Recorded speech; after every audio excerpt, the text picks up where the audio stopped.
Welcome to our channel. Today we how to transfer your design portfolio from Figma to LinkedIn featured step by step clearly. Open your Figma design file.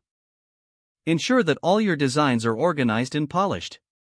Choose the frame or artboard that you want to showcase. Select the frame by clicking on it. Go to the top menu and click on File. From the drop-down, select Export. A new panel will open on the right side. Choose the format you want to export your design in, such as PNG or JPG. Click on the Export button in the right panel.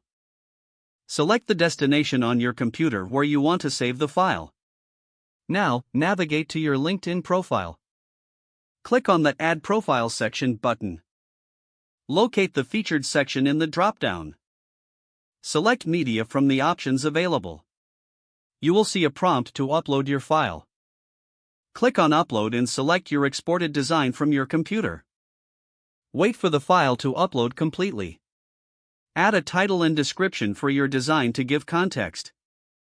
Make sure to add relevant tags if applicable. Click on Save to finalize the addition of your design to the featured section. Review your profile to ensure the design displays correctly. Take a moment to check the formatting and image quality. Your design portfolio is now successfully featured on your LinkedIn profile. If the page does not load, refresh the browser or try again in a private or incognito window.